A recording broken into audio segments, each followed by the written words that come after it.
Muito bem, então chegou o momento de falarmos sobre profissões, níveis de relação e interação profissional na área da saúde, dentro da disciplina de Fundamentos de Saúde, que é uma disciplina para toda a área da saúde, eh, fisioterapia, quiropraxia, então, na realidade, são conceitos elementares da área da saúde.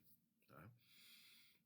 Então, nós já discutimos sobre a composição da equipe da saúde, nós vamos falar um pouco mais agora sobre algumas profissões e também sobre os níveis de relação entre os profissionais, né, qual o nível adequado para determinada situação, mas antes de tudo, nós vamos classificar esses profissionais.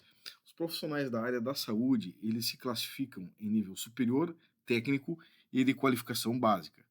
Vamos ter como exemplo o enfermeiro. O enfermeiro, ele é um profissional de nível superior, então é um profissional que fez uma universidade, fez um curso de, no Brasil chamamos de bacharelado, em países latinos de língua espanhola, aqui na América do Sul, eh, esse bacharelado seria licenciado. E licenciado aqui no Brasil, né, significa aquele que dá aula, né? Então é o contrário, né? Então, em toda a América Latina, licenciado é o que vale ao bacharel, está licenciado a atuar clinicamente. Aqui no Brasil é o contrário. A licenciatura é atuação no ensino. E aí o bacharel, ele é o profissional que atua clinicamente. Da mesma forma, na educação física também funciona assim. O professor de educação física é o bacharel que atua, na realidade, na prescrição de treinamento. Aí chama-se até educador físico. E aquele que atua na licenciatura, dando aula, né, ele é o professor. Então, ele vai trabalhar no colégio, ele vai ter uma formação pedagógica mais extensa, né? E vai entender e compreender mais o processo de ensino para crianças, etc., né? Desenvolvimento emocional, etc. Já o bacharel, ele vai ser um profissional mais aplicado ao treinamento mesmo. Não deixa de ser um educador também, mas não é um professor de colégio. Bom, o enfermeiro, ele tem o nível superior, né, que ele é um bacharel, ele também tem o nível técnico e antigamente existia qualificação básica, era o chamado auxiliar de enfermagem, o qual já foi extinto, existem ainda auxiliares de enfermagem, né, que na realidade são aqueles que ainda estão atuando, né? Não existem novas escolas de qualificação básica em enfermagem, de auxiliar de enfermagem. É só nível técnico e cada vez mais aperfeiçoado com mais carga horária. Geralmente os níveis técnicos são no mínimo 1.200 horas. Atualmente eu não sei como é que está na enfermagem, mas nas áreas de nível técnico como massoterapia é no mínimo 1.200 horas. Tá? Então, áreas como a fisioterapia, por exemplo, não existe mais técnico. Então também foram extintos, só existe a graduação. O assistente do fisioterapeuta, né, ele é o próprio fisioterapeuta contratado para ser assistente, conforme a Organização Mundial de Saúde. Não impede que o fisioterapeuta não atue com outros profissionais, né, como enfermeiro, massoterapeuta, né, de várias formas, né, inclusive com vários tipos de relação profissional. Bom, nós sabemos que em algumas situações, como na enfermagem, o nível superior técnico, né, por exemplo, e até qualificação básica, existe uma hierarquia. Bom, essa hierarquia não é somente baseada nas resoluções das autarquias, dos conselhos profissionais, mas também existe uma certa hierarquia com base digamos assim, no conhecimento, né, na construção do conhecimento. Então, obviamente, um profissional com nível superior, ele vai ter, então, um embasamento maior, né? Ele vai ter noções, né, clínicas, científicas e também práticas, porque tem mais carga horária. Então ele vai ter 4.000 horas, 5.000 horas, a formação de um profissional de nível superior, né? E já um nível técnico vai ter mais aproximadamente 1.200 horas. Então ele vai ter uma diferença muito grande no estudo, né? Também uma diferença muito grande na prática clínica supervisionada. Então são essas as características essenciais. Bom, competências profissionais, né? Então existem competências dos profissionais que atuam, por exemplo, competências próprias, por exemplo, vou dar um exemplo de próprio. Vamos falar assim sobre o fisioterapeuta. O fisioterapeuta ele tem várias competências. Algumas competências são próprias.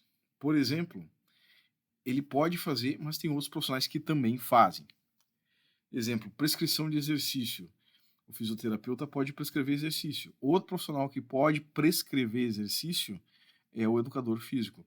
Então, a prescrição de exercício não é específica do fisioterapeuta. O médico fisiatra também pode prescrever exercício terapêutico. Então, significa que essas são competências próprias. Alguns profissionais não têm essa competência, né?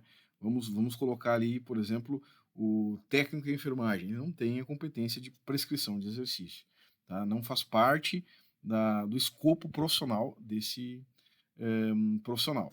Então, assim, ó, existe um escopo de atuação profissional a qual aquela profissão foi regulamentada, foi historicamente baseada. Então, esse escopo de atuação, né, o objetivo daquele profissional, daquela profissão, vai gerar, então, através de uma formação, competências. O que são competências? Capacidades de fazer. Então, um técnico de enfermagem ele tem várias competências. Por exemplo, ele tem que saber avaliar os sinais vitais, ele tem que saber aspirar, ele tem que saber, digamos assim, primar pelo monitoramento do paciente. São competências, né? São capacidades que ele tem. E essas competências, elas usam bases tecnológicas ou conhecimentos, né? Então, as competências necessitam de conhecimentos. Então, várias competências, conjuntos de competências, né, formam competências mais complexas ainda. E também as competências são formadas pelo domínio de conhecimentos teóricos e também práticos. Então, alguns conhecimentos geram algumas competências, e algumas competências geram competências ainda maiores ou mais complexas, né? Por exemplo, vamos imaginar assim, um médico dar alta a um paciente, ou fazer a admissão de um paciente. Ele é uma competência bem complexa, porque existem vários conhecimentos que ele tem que saber, e também várias subcompetências para ele fazer, por exemplo, dar uma alta para um paciente, né? Então ele tem que saber avaliar, que é outra competência. Ele tem que saber, digamos, identificar os riscos, fazer orientação ao paciente, orientação à família, antes de dar alta. Então são um conjunto de competências. Agora, existem competências profissionais que são exclusivas, né? Vamos colocar assim, ó, né? Fazer a fisioterapia, né? Prescrição terapêutica para a reabilitação. No Brasil, por exemplo, é exclusivo do fisioterapeuta, né? É próprio, porque é prática da fisioterapia. Então, nenhum outro profissional pode fazer isso dentro da fisioterapia. E existem competências profissionais que não foram regulamentadas. Então, aí entra em outra questão, existe a não regulamentação, e a não regulamentação acaba gerando uma bagunça, mas abre espaço para medidas judiciais, né? Então, por exemplo, medidas judiciais que visam proteger e dar segurança à sociedade. Então, nós temos órgãos regulatórios, as profissões de nível superior, elas têm autarquias. No Brasil isso é muito bem desenvolvido, então as autarquias são órgãos ligados ao Ministério do Trabalho, são órgãos que pertencem ao governo federal. Por exemplo, COFITO, CREFITO, que é sistema COFITO-CREFITO, né? O COFITO é nacional, né, digamos assim, Brasília, e os CREFITOs regionais, eles são subordinados ao COFITO. Da mesma forma, os conselhos regionais de medicina e o CFM. Da mesma forma, os conselhos regionais de odontologia e o Conselho Federal de Odontologia. E da mesma forma, os conselhos regionais de enfermagem, né, de psicologia, etc., serviço social, ao Conselho Federal dessas áreas. No caso da enfermagem, COFEN. Tá? Tem o da CONFEF, da Educação Física e assim por diante. Né? Então, da mesma forma como existem, por exemplo, na advocacia, na engenharia, essas profissões regulamentadas de nível superior, todas estão ligadas a uma autarquia pública que é eleita pelos profissionais, mas está vinculada ao governo. Não é uma associação. É muito importante saber identificar e diferenciar o que é uma associação que representa os profissionais e o que é um conselho. O conselho não representa profissional nenhum. O conselho fiscaliza os profissionais. O conselho ele vai proteger a sociedade dos profissionais. Esse é para ralar os profissionais. É para, digamos ali, às vezes dificultar, né, um pouco a atuação. Então, o conselho regional tem um papel diferente. Então, o conselho regional de uma área, ele só vai fiscalizar aqueles profissionais daquela área, a não ser que exista um profissional se identificando de outra área. Aí se ele está se identificando como se fosse de outra área, aí ele está cometendo um crime chamado falsidade ideológica. Aí o conselho pode sim fiscalizar, levar a polícia junto, né, mandar o Ministério Público, etc., e fazer uma fiscalização dessa atuação.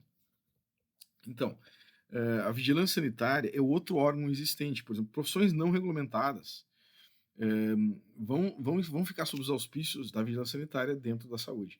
A vigilância sanitária também vai fiscalizar as profissões regulamentadas quanto a aspectos de biossegurança, de higiene, por exemplo, coleta de agulhas, material biológico, né, digamos, se as pias estão no lugar, tudo certinho, se existe proteção ao paciente também, às vezes, a proteção ao profissional, com as normas da Anvisa, etc. Se tudo está sendo aplicado corretamente. Quanto a controle de vetores, epidemias, né, também a vigilância sanitária vai agir em proteção à sociedade. Então, a vigilância sanitária ela é ampla, né? Ela é não somente a uma profissão, mas a todo o sistema de saúde, inclusive em profissões não regulamentadas. Existem profissões regulamentadas, como o massoterapeuta, o massagista, né, profissional, que tem lei, é muito antiga, mas não tem conselho regional, não tem autarquia, então quem fiscaliza é a vigilância sanitária. Então, eventualmente, uma denúncia vai decair sobre a vigilância sanitária vai, então, fazer a fiscalização. Bom, competências profissionais em saúde. São várias competências de profissionais em saúde. Por exemplo, diagnóstico, a capacidade de identificar um problema. Prognóstico, a capacidade, por exemplo, de estabelecer o curso de uma patologia com ou sem tratamento. Prescrição de tratamento. Então, a prescrição de tratamento é desenvolver diretrizes para, digamos que um profissional ou o próprio profissional faça um tratamento.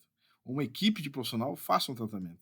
Isso é prescrição. A execução de tratamento é executar um tratamento que foi possivelmente prescrito pelo próprio profissional ou que foi prescrito por outro profissional, de acordo com as competências de cada área. Né? Admissão. O que é admissão? Quando um profissional admite um paciente para tratamento, seja ele ambulatorial, seja ele clínico, seja ele hospitalar, e a alta, quando o paciente, então, ele vai receber uma informação aonde o tratamento dele está concluído, ele pode, então, dar como encerrado o tratamento, ou mesmo seguir com uma manutenção, ou mesmo seguir com uma orientação que pode ser feita numa academia, um exercício que vai ser feito na academia, ou uma medicação que ele vai tomar, e assim por diante. Ele pode sim ter uma manutenção, né, um monitoramento pós a alta, mas a alta significa o final daquela etapa toda que a gente chama de tratamento, né? Não significa que ele não vai ter cuidados a posteriori. Tá? Então, o diagnóstico depende do escopo profissional de cada profissão. Então, o diagnóstico não é privativo do médico, isso é bem claro. O diagnóstico patológico é próprio do médico, mas não é privativo, porque um dentista, por exemplo, ele pode fazer um diagnóstico clínico também. Um veterinário pode fazer o diagnóstico clínico. Um fisioterapeuta ele pode fazer o diagnóstico necessário para a atuação dele dentro do escopo profissional dele. Então, o diagnóstico não digamos, exclusivo do médico, tá? Mas existem sim competências necessárias, então, ligado a uma formação curricular, né? E também uma prática de evidências científicas. Isso é muito importante. O que norteia o que é certo e errado na saúde são as evidências científicas. Então, existem todo um conjunto de informações que levam à possibilidade de gerar uma competência no diagnóstico de acordo com a atribuição de cada profissional de saúde. Tá? Então, depende do escopo profissional de cada profissão. Não é uma competência exclusiva de uma profissão. Isso é importante. Né? Já foi definido na justiça isso, já houve parecer sobre isso. Então, diagnóstico clínico. Né? O que é um diagnóstico clínico? É baseado na anamnese, no exame físico, na palpação, né? Na inspeção, né? Em testes especiais, de acordo com a especialidade, de acordo com a profissão. Tá? Então, exames complementares. O que são exames complementares? Exames complementares é o raio-x, né? O exame de imagem. Né? Exame de imagem pode ser vários. Né? Nós temos exames. Raio-x é um tipo de exame de imagem, certo? O raio-x é um exame de imagem. Tu enxerga, é de imagem. A ressonância é exame de imagem. Né? A tomografia é exame de imagem, a ecografia é exame de imagem. Mas não são todos iguais. Existem exames de imagem que usam radiação como o raio-x e a tomografia. A ressonância não usa um outro tipo de radiação, é radiação não ionizante. A ecografia não usa radiação, nem ionizante nem não ionizante. A ecografia usa uma imagem construída baseada na emissão e retorno de ondas sonoras, exatamente. Tá?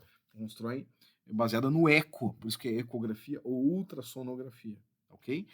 Então, é importante entender que, por exemplo, mesmo um profissional de qualificação básica, ele faz algum tipo de diagnóstico. Vou te dar. Não, que barbaridade está falando. Não, não é isso.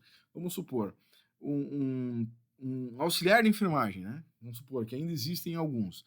Esse profissional, quando ele vai fazer o cuidado dele, ele avalia aspectos. Então, isso é uma forma. Quando eu falo avaliação, já é uma forma de diagnóstico. Ele identifica situações, ele faz o levantamento de uma informação, levantamento de problemas, né? E a partir do levantamento de problemas, ele dá uma solução para aqueles problemas. Então, isso é um diagnóstico dentro do escopinho dele, dentro da atuaçãozinha dele. Ele tem uma relação de diagnóstico, né, e solução de problemas. Então, o diagnóstico é algo que existe em todas as profissões. O massoterapeuta, quando ele vai decidir onde vai fazer a massagem, em que região ele vai fazer, que técnica ele vai escolher, ele se baseia no diagnóstico. Um acupunturista também, baseado no diagnóstico, né, da acupuntura, diagnóstico energético, assim por diante. Tá? Então, o diagnóstico é algo que está em todas as profissões, em diferentes níveis de responsabilidade. Isso é verdade. Então, exames complementares, né? São vários tipos de exame complementar. Nós temos os de imagem, eu citei os de imagem, o raio-x, a tomo, a ressonância, a ecografia e a cintilografia óssea. Nós temos também exames eletrofisiológicos, exemplo, né? A eletroneuromiografia, né? Que vai ver o potencial de ação elétrico, né? Nos nervos e nos músculos, eletroencefalograma, vai avaliar as ondas cerebrais, né? Nós temos aí o eletrocardiograma, que vai ver o potencial elétrico dentro do coração do miocárdio, o funcionamento do miocárdio, se não tem nenhum um bloqueio de condução no sistema His-Purkinje, os sistemas de condução elétrica do coração, está tudo funcionando bem. Então, o eletrocardiograma vai fazer isso aí. Nós temos outros, como, por exemplo, testes de função respiratória, para ver se não tem uma obstrução respiratória, para ver se não tem uma restrição respiratória. Nós temos exames de audiometria, né? Vários tipos de exames complementares existem. Tá? Então, só para entender que exame não faz diagnóstico. O diagnóstico é feito na avaliação clínica. Né? O exame é chamado exame complementar. Ele contribui para o diagnóstico. Tá? Primeira coisa que um paciente faz é trazer o raio-x na mesa. E, na realidade, por exemplo, uma hérnia de disco existe em muitas pessoas que não têm sintoma nenhum. Então, ele quer que o sintoma dele esteja relacionado com a hérnia de disco. E, às vezes, tu vai lá, olha na ressonância uma hérnia de disco e tu vê que não corresponde ao exame físico. Ele tem dor, mas não é a hérnia de disco que está causando a dor naquele paciente. Então, é muito importante a gente entender isso. E, muitas vezes, o paciente fica indignado porque não é o que ele queria, mas nosso papel é dar solução e falar a verdade para o paciente. Então, a imaginologia tem exames ali, como eu falei, cintilografia, tomografia, ressonância, né, ecografia, né, e o raio-x, certo? Ressonância não tem radiação ionizante, no entanto, é um exame que precisa estar paradinho para fazer. A tomografia tem bastante radiação, né, como o raio-x, é um pouco mais resolução, né, com o raio-x. A cintilografia de medicina nuclear é de isótopos, né, injeta isótopos, né. Isótopo não é contraste, tá? O contraste vai ser usado na ressonância, no raio-x e na tomo, tá? E a cintilografia instila um isótopo e vai observar a ativação desse isótopo na corrente sanguínea, né, nos tecidos, ou mesmo na árvore brônquica, no sistema respiratório. Tá? Bom, especialidades, né? Isso é outra coisa. Em profissões regulamentadas, muita gente não entende isso, tá? Muita gente não compreende isso. Em profissões regulamentadas, a especialização não é um pós-graduação, tá? Na área da saúde, profissões regulamentadas, não estou falando de professores, vamos supor, formado em História, Geografia, Letras, são professores, então o órgão máximo deles é o MEC, né? O nosso não é. O nosso órgão máximo é o nosso conselho regional. Então, assim, quem dá o título de especialista geralmente é uma associação elencada pelo próprio autarquia, pelo conselho regional, e o Conselho Regional. Então, eles desenvolvem uma estratégia, né, onde se vê o que aquele profissional especialista precisa ter de experiência clínica, de vivência clínica, de formação extra além da faculdade, seja pós-graduação, residência, o que for. E além disso, a maioria dos conselhos sérios fazem prova. Então, assim, para um médico ser especialista em traumatortopedia, ele vai ter que fazer uma residência, tantos anos, né? 3, 4, 5 anos, dependendo do grau lá de subespecialidade que ele vai ter. E aí, depois ele vai fazer ainda, né? Ele atendeu muito, né? Às vezes atende de graça, né? E aí, depois de um certo tempo, ele vai fazer uma prova organizada pelo conselho junto com a associação, e aí ele passando na prova, ele consegue o título. Se ele tiver um pós-graduação lato sensu, da mesma forma um fisioterapeuta, se ele tiver um pós em traumatortopedia, ele não pode dizer que é especialista. Ele só pode dizer que é especialista depois que ele passou por toda essa labuta, depois que ele passou pelo conselho, né, da sua autarquia, cumpriu todas as normas, aí sim ele é especialista. Tá? Só existe especialização profissional em profissões que apresentam autarquia regulatórias ou conselhos. Tá? Não basta realizar um pós-graduação ou estar vinculado ao MEC para se chamar especialista. Necessita, no mínimo, de comprovação de experiência em 2 anos em geral, né? em algumas profissões, como a fisioterapia. Tá? Depende da especialidade. Tá? Realizar comprovação de estudos com carga horária mínima, em pós-graduação, residência ou formação de especialistas, e após atender os critérios do título, né, que inclui experiência clínica, titulação ou estudo, faz uma prova, é isso que eu já falei. Tá? Subespecialidade é por exemplo, o cara é especialista em traumatortopedia, aí ele quer especializar em mão, né, é uma subespecialidade, certo? Ele, como especialista em ortopedia, ele pode operar a mão, né, cirurgião de mão. Agora ele não é um cirurgião de mão, né, ele pode operar a mão, mas não é um cirurgião de mão. Se ele tem experiência, se ele sabe fazer, ele é competente, ele não é perito, mas, digamos, ele não pode se identificar como, sou especialista em mão, só fazendo a subespecialidade. Da mesma forma em radiologia, né? Se ele quiser se especializar numa área da radiologia, vamos imaginar assim, medicina nuclear, ele vai ter que fazer a subespecialidade. Você estudar mais um pouquinho ainda, mais tempo de experiência clínica e tudo mais. Então, nós temos o fisioterapeuta, né, que se especializa em fisioterapia traumatortopédica e se subespecializa em mãos, por exemplo, ou em disfunção temporomandibular. Um exemplo, né? Então, o médico clínico geral, tá? Diagnóstico clínico de patologias que ele faz, basicamente, emissão de laudos, solicitação de exame para diagnóstico, prescrição de tratamento medicamentoso ou cirúrgico, também encaminha o tratamento para outros profissionais, né? Então, indicação de outros métodos terapêuticos e outros profissionais. Então, ele vai fazer esse encaminhamento e ele pode, em alguns serviços, chefiar todos eles. Né? Vamos supor, num posto de saúde, né, ele pode ser o diretor técnico, o diretor clínico e assim por diante, fazer o nível interdisciplinar que a gente vai falar mais adiante. Tá? Que é onde ele coordena uma equipe. Também isso existe dentro da medicina. Tá? E até profissionais não médicos ele pode coordenar. Então, traumatologia e ortopedia. Tá? É uma especialidade médica, né, no caso, onde ele vai tratar fraturas, correção e problemas ortopédicos estruturais, atua na clínica e na cirurgia. Tá? Aí tem o médico radiologista, que é um médico consultor, um profissional que não vai quase atender paciente, só se ele quiser, né? Todo médico é um clínico geral, né? Mas ele, como médico radiologista, ele vai ser um consultor, ele vai receber exames dos outros médicos e vai, então, ajudar os outros médicos a fazer seu diagnóstico através do seu laudo. Né? Então, o médico geriatra, o médico que vai trabalhar com idosos, fazer assistência, monitoramento, diagnóstico, tratamento, orientação de pessoas idosas, e a terceira idade começa aos 28 anos. Né? Não vamos ficar longe. Então, nós começamos a envelhecer ali pelos 28 a 30 anos. Tá? Então, outra situação, ginecologia e obstetrícia, é o médico que cuida das mulheres, né? Mulheres, no caso, que têm útero, né, essas coisas que engravidam, né, etc. Então, o ginecologista vai cuidar das questões, digamos, vinculadas às doenças da mulher e também da gestação, né, essas mulheres que vão fazer a gestação. Então, essa é a função do ginecologista e do obstetra, desculpa, né? Então, a ginecologia é mais relacionada à saúde do útero, a parte genital, né? Vamos colocar assim, vagina, né, etc. E o obstetra é muito mais relacionado à gestação, desenvolvimento fetal e também o parto. Reumatologista, esse ele é um especialista que ele trata um saco de gato de doença que muitas vezes não ficou dentro da ortopedia e de outras áreas.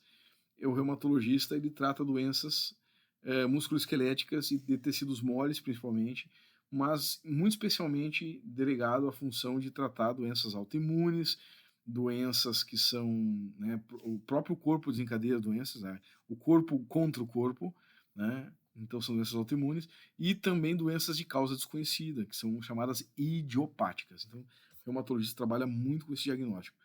Então, por exemplo, fibromialgia, ele é um bom médico para fazer o diagnóstico de fibromialgia. Às vezes o ortopedista se perde, pode fazer também, todos podem, mas o reumatologista lida mais com isso, né? O neurologista ele vai trabalhar com diagnóstico de disfunções, de patologias do sistema nervoso, central e periférico. O médico fisiatra é um médico também da área musculoesquelética, que nem o reumato e que nem o ortopedista, mas trabalha muito mais com medicina física, né, e reabilitação. Então, ele está bem na área do fisioterapeuta, né? Ele trabalhava antes com os auxiliares de fisiatria, etc. Então, ele trabalha muito nessa parte de reabilitação. Então, e o fisioterapeuta, né? O fisioterapeuta, ele é um profissional, né? Hoje em dia não faz nada sem fisioterapia, está em todas as áreas, né? Mas o fisioterapeuta é um profissional que trabalha com diagnóstico funcional e também diagnóstico agora fisioterapêutico, né? E ele tem várias especialidades, ele pode trabalhar na reabilitação, né? Não, mas não é um profissional, muita gente fala é um profissional restrito à reabilitação, não, é um profissional que atua na prevenção primária, secundária e terciária, e também tem várias especialidades, como a traumatologia, a parte pneumofuncional, dermatofuncional, tem várias áreas, perícias, né? Tem várias áreas que o fisioterapeuta também atua, né? E o quiropraxista, segundo a OMS, é um profissional que também atua na área musculoesquelética, ele faz diagnóstico musculoesquelético, olha só, isso é o que está na OMS, né, e faz o tratamento mais baseado no ajuste, nas técnicas quiropráticas, mas não só isso, tá? Mas é um profissional que trabalha predominantemente com diagnóstico, né, de problemas esqueléticos e foco bem particular com ajuste, manipulação em técnicas articulares predominantemente. Aí, o endocrinologista é um médico, tá, que vai trabalhar com problemas endócrinos, hormonais, né? Então, ele vai atuar com pacientes também com aumento do peso, diminuição de peso, né, problemas da tireoide, né, pâncreas, etc. Todas as glândulas. O psiquiatra e o psicólogo eu coloquei junto aqui, porque um é médico, o outro não, né? Um prescreve medicação, o outro não. O psicólogo não prescreve medicação. E eles são profissionais que eles têm uma abordagem parecida no sentido que os dois podem trabalhar de forma, digamos, conversar com o paciente, né? Ajudar eles na parte de psicanálise, os dois atuam nessa área, na psicanálise, né, que é uma linha freudiana de tratamento, na psicoterapia em geral, eles atuam nessa área. O psiquiatra vai atuar da forma dele, e o psicólogo também. A diferença é que o psiquiatra é um médico e ele também faz medicação. Os dois trabalham diagnósticos nas suas áreas, né? No entanto, o psiquiatra ele vai ter uma atuação, digamos, que vai envolver também a administração de remédios, medicação. Então, muitos psicólogos, né, muitos psiquiatras delegam para o psicólogo fazer a parte não medicamentosa e alguns psiquiatras fazem a parte medicamentosa e a parte de terapia também. Tá? O fonoaudiólogo, distúrbios, ele é um profissional independente, né, não é especialidade de medicina, é um profissional que atua, é como se fosse um fisioterapeuta da comunicação, né? Mas distúrbios de linguagem, essa é a denominação correta, né? Vai trabalhar com tanto com a fala, com a audição, né? Com distúrbios de comunicação. Tá? A enfermagem é um profissional vinculado ao cuidado, então pode ser o graduado, né? O técnico, também tem os que já foram extintos, né? Em formação, os auxiliares de enfermagem. Basicamente, a atribuição do enfermeiro é o cuidado humano. Então, cuidado humano é a atribuição da enfermagem, certo? Monitoramento, principalmente em hospitais, mas tem várias funções, muitas funções, o conselho determinou várias funções do enfermeiro, inclusive diagnóstico de enfermagem, tá? Aqui o ecografista, que é uma especialidade médica também, não chega a ser especialidade, eu acho que é capacitação, né? Então, tem radiologistas que subespecializam em ecografia, mas não precisa ser radiologista para ser ecografista, tá? E os analistas clínicos. O que são analistas clínicos? Profissionais que trabalham com diagnóstico também de exame complementar na parte laboratorial ou anatomia patológica, né? Que o médico patologista atua mais com essa parte de anatomia patológica, quer dizer, o biomédico já não atua como responsável técnico disso, anátomo patológico, e nem o farmacêutico. Mas os três são analistas clínicos, então os três podem ter um laboratório de análises clínicas, podem laudar exames de sangue, de urina, de fezes, a parte genética, então os três atuam como analistas clínicos, geneticistas e assim por diante. E aí tem a figura do pesquisador. O que é o pesquisador na área da saúde, né? O pesquisador é aquele que vai trabalhar evidência científica. O pesquisador é aquele profissional que ele vai basicamente também ser um consultor buscando novos conhecimentos, verificando se os tratamentos funcionam, verificando então quais tratamentos que fazem mal, desenvolvendo novas possibilidades de tratamento, pesquisando, né, verificando. Então eles são vinculados à verdade, à busca pela verdade das coisas, né? Então o pesquisador, ele é uma pessoa que vai, são profissionais que vão verificar as informações e vão trazer sempre atualizações, né, todo ano, o que tem de novo e o que de velho não funciona ou deve se manter funcionando. Outras profissões, né, tem aí o educador físico, o técnico de enfermagem, o massagista, né, o massoterapeuta, o podólogo, tem várias profissões, cuidador de idosos, né, são todas profissões também na área da saúde, né, que promovem a atuação na área da saúde. A educador físico é um profissional que trabalha muito, né, com a manutenção da saúde, né. E nós temos então os níveis de relação e interação profissional na saúde agora para falar sobre essas profissões que a gente falou. Profissões e níveis de relação profissional na área da saúde. Então vamos lá, tópico bastante interessante. O primeiro nível de interação entre os profissionais de saúde é o nível da multidisciplinaridade. Nesse caso, são vários profissionais, né, então cada um atuando no seu nicho. Sua descrição geral evoca uma gama de disciplinas propostas simultaneamente, mas sem fazer parecer diretamente as relações que podem existir entre elas. É um tipo de sistema de um só nível e de objetivos múltiplos. Não há nenhuma cooperação entre as disciplinas. Não há uma cooperação formal. Não significa que esses profissionais, digamos, não podem se relacionar, mas não existe, por exemplo, um trabalho em conjunto, né, concatenado com o paciente. Então, eu posso receber um paciente e mandar lá para o psicólogo, mas eu não converso com o psicólogo, né, eu não tenho nenhuma relação com o psicólogo sobre cuidar desse paciente, não tenho nenhum vínculo, né, com ele. Então, cada um trabalha no seu quadrado e era isso. Tá? Pode-se pensar no seguinte exemplo: um hospital tem vários profissionais, estão reunidos, mas trabalham isoladamente. Né? O paciente passa por uma contagem de linfócitos, em seguida é atendido pelo oncologista e finalmente dirige-se à sala de quimioterapia. Nesse caso, não há contato entre os profissionais envolvidos no atendimento. O bioquímico da contagem de linfócitos, o médico oncologista e a enfermeira que cuida da quimioterapia não estão articulados entre si, de modo que apareçam relações entre as disciplinas. Então, todos trabalham, cada um faz só o seu papel e não conversam sobre o paciente. A multidisciplinaridade é um outro nível.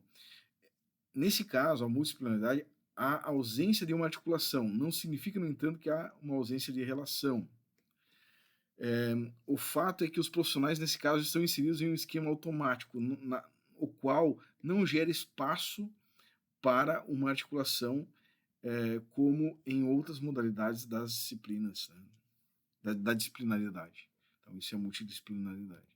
Agora vamos para um outro nível, que é a pluridisciplinaridade. É um tipo de sistema de um só nível e de objetivos múltiplos. Há cooperação, certo? Há cooperação, mas sem coordenação. Então, já evolui, né, da multidisciplinaridade, onde estão mais isolados, para a pluridisciplinaridade. Quando, por exemplo, um paciente procura atendimento psiquiátrico e após receber orientação e prescrição psicofarmacológica é encaminhado pelo próprio psiquiatra a um psicólogo para um trabalho de psicoterapia. Então, existe um encaminhamento, né? E aí isso vai gerar um certo vínculo. Né? A pluridisciplinaridade, na sua descrição geral, envolve justaposição de diversas disciplinas situadas geralmente no mesmo nível hierárquico e agrupadas de modo que apareçam as relações existentes entre elas. A pluridisciplinaridade. Os profissionais cooperam, mas não se articulam necessariamente de forma coordenada. Nesse caso, a cooperação não é automática, mas cumpre a finalidade de estabelecer contatos entre os profissionais de suas áreas de conhecimento. Bom, o próximo nível é a interdisciplinaridade. Agora vamos avançando mais ainda no entrosamento entre os profissionais. A descrição geral envolve uma axiomática, né, um eixo comum a um grupo de disciplinas conexas definidas em um nível hierárquico imediatamente superior, o que introduz a noção de finalidade. Então, é um tipo de sistema de dois níveis e de objetivos múltiplos, com a coordenação procedendo de nível superior. Pode-se pensar no exemplo de uma equipe para atendimento ambulatorial de gestantes adolescentes de baixa renda.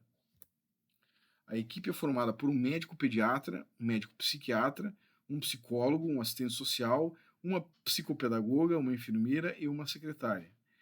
Cada área mencionada agrega ainda estudantes que realizam estágio no ambulatório.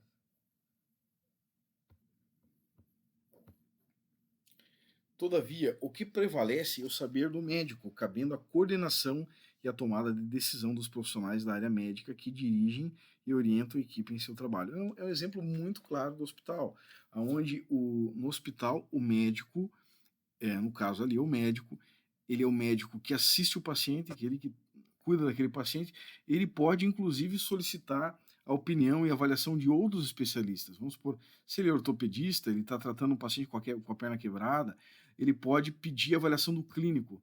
Antes de operar, eu quero a avaliação do clínico, porque eu quero ver se esse paciente não tem anemia, né? Se o paciente não tem problema cardíaco. Então, eu quero que o clínico ou que um cardiologista veja, para que ele, né, não tenha nenhum problema durante a cirurgia, na anestesia. Então, ele está coordenando, inclusive o próprio colega médico. E não só ele, mas também ele vai coordenar a equipe de enfermagem, etc., né? De radiologia, de técnicos e assim por diante.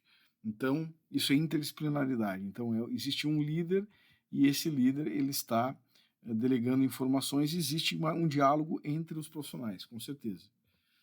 Tá? E o terceiro nível, esse é o nível mais utópico, né? Mais difícil de acontecer, mas a gente observa que tem acontecido. Né?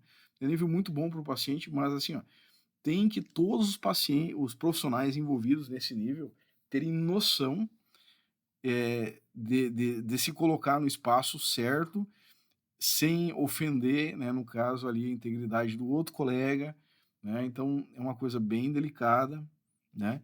E tem que existir um certo grau de afinidade e também um certo grau de intimidade entre os profissionais. A descrição geral envolve uma coordenação de todas as disciplinas e interdisciplinas em um sistema de ensino inovado sobre a base de uma axiomática geral. É um tipo de sistema de níveis e objetivos múltiplos. A coordenação propõe uma finalidade comum dos sistemas. Numa equipe de posto de saúde, por exemplo, encontram-se diversos profissionais reunidos. Pode-se tomar como exemplo a equipe que recebe pacientes com problemas mentais. Esta equipe muito provavelmente reunirá profissionais como psicólogo, psiquiatra, enfermeiros, assistentes sociais, fonoaudiólogos, fisioterapeutas, neurologistas, clínicos gerais, etc. Quando o paciente chega a uma avaliação, todos irão assisti-lo e buscarão formular um diagnóstico acerca do caso. Então, todos vão avaliar em conjunto, né, esse paciente. Para que esse diagnóstico seja dado em uma situação de transdisciplinaridade, não basta apenas que cada profissional opine a partir de sua área e, finalmente, um tratamento seja indicado. Então, os profissionais eles vão, em conjunto, desenvolver um parecer. Eles não vão simplesmente isolar a sua conduta ou o seu parecer. Eles vão, então, desenvolver um diálogo sempre aberto. Para que a configuração transdisciplinar seja alcançada, é preciso que os profissionais, fundamentalmente, estejam reciprocamente situados em sua área de origem e na área de cada um dos colegas. Então, um vai, basicamente, estar dentro da visão do outro colega, né, da atuação do outro. E isso é muito delicado. Realmente, a transdisciplinaridade é algo muito delicado, né, para que não haja, né, nenhum conflito entre os profissionais. Para que a configuração transdisciplinar se torne verdadeira, é preciso que o psicólogo, por exemplo, seja introduzido na área de seu colega assistente social e na área de seu colega psiquiatra, e vice-versa, todos eles dentro um da área do outro. Ademais, é preciso que cada problema não solucionado em uma das áreas seja levado para uma área vizinha, e assim seja submetido à luz de um novo entendimento. Transdisciplinaridade. Quando, hipoteticamente, um psicólogo percebe a insuficiência de seus paradigmas no tratamento do autismo, ele poderá propor ao seu colega neurologista um desafio, que ali onde a psicologia não consegue formular uma intervenção, e o que resulta disso é uma interrogação, a neurologia possa, com a ajuda das demais áreas que compõem a equipe, iluminar o caminho com alguma proposta de intervenção. Então, pressupõe que esse profissional não vai cometer algum erro, né? Então, de se identificar suas próprias limitações. Isso é uma coisa que torna ele um pouco. Nós temos que trabalhar todos eles, né? Mas torna ele um pouco utópico, né? Porque não é tão fácil. Essa é uma situação paradigmática para a geração de novos dispositivos para o trabalho com o autismo, por exemplo. Todavia, é preciso que o psicólogo e o neurologista se coloquem humildemente à disposição um do outro e do caso, né, do paciente, evitando demorar-se na comum posição de discutir algumas incompatibilidades que podem surgir entre as duas áreas.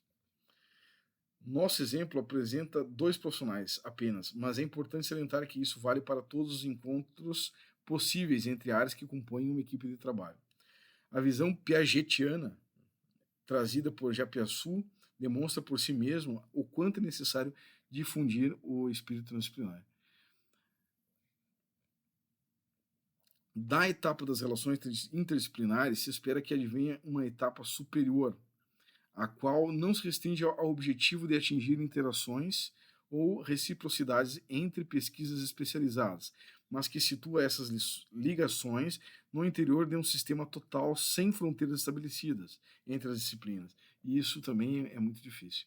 Por quê? Nós vamos ter que lidar com a questão da humildade, nós vamos ter que lidar com a questão da autocrítica, né? De aceitarmos a crítica de um outro colega, isso realmente é muito difícil, mas o ideal é que nós saibamos entender todos os processos e mesmo que trabalhamos num sistema multidisciplinar, que é o mais isolado, que a gente entenda que existe isso, que a gente possa, então, de alguma forma se comunicar e ter algum relacionamento com outro colega de outra área, de outra profissão ou de outra especialidade. É isso aí.